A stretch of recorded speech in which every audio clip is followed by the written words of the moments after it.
Ndamuka mona sindukudama faera.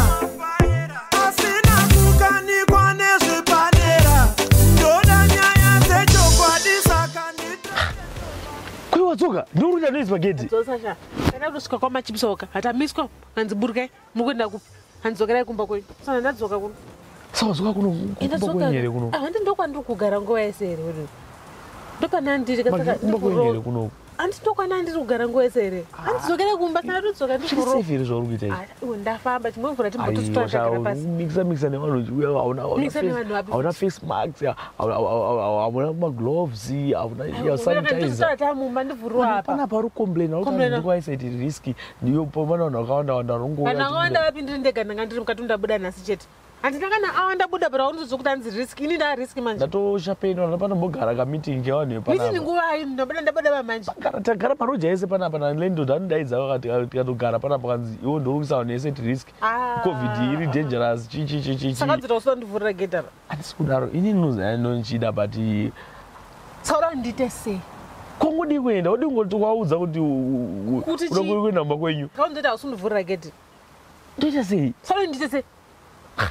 Enda kumba kwenyu. Andina kwanza kwenda kumba kwacho naye wedu we.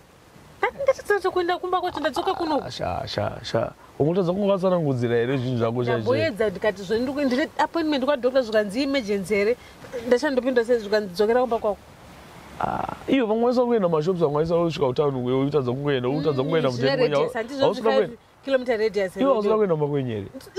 Ndiri kubva kumba kwedu handikati tine imba yakanaka yakakura handikanigara mu1 room zvotongana ndidadira nekakoteji kakwa handiti ndimanikidza iwowo kanditi zvoni baby tingoita slip over panapa between one days ticket right now magika ukauya homeless handiti usada kuita right now you're homeless uzakwanisa kuenda kumba kwenyu apa ukwanisa ndikuta mafacts ndokuti harafi koko handisi kuti harafu watoguta so ndabho wakadya makamagi wakapedza watobo aiwa vanhu vari kucomplaina maniwe wapfuura nekufamasi ekutenga mamorning after handasombosvika kwese ikoko mana mukadzi wangu anopenga makuita une mukadzi mukadzi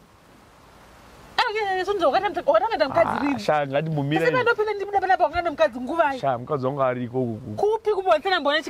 ariko anosenza kwamutare pese penochitabvira kuenda kwamutare ndinochienda kumba kwangu here nai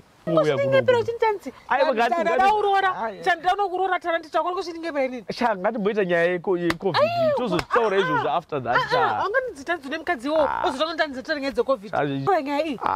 ina handina nguva yekutotsanangudza zvinhu zvisina basa izvozvi mage urumbanya uzvizwa sha vanhu vari kucomplaina kuti nguva risk apa chamwari mene utsvagire gumbezi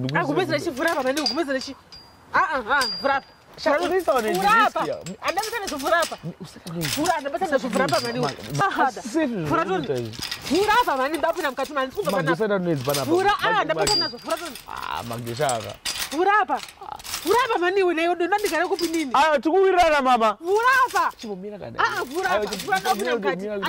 Vurapa maniwe. Tikuwirira. Vurapa iwe. Adzoka. Vura. Achimomira kana. Tuzotaura nyaya yekurora iyo after 21 days. Chimomira chawe. Vura gate ndanditi. Magika. Tikuwirirana. Ibo. Vura gate. Aiwa vura gate. Magika. It's on your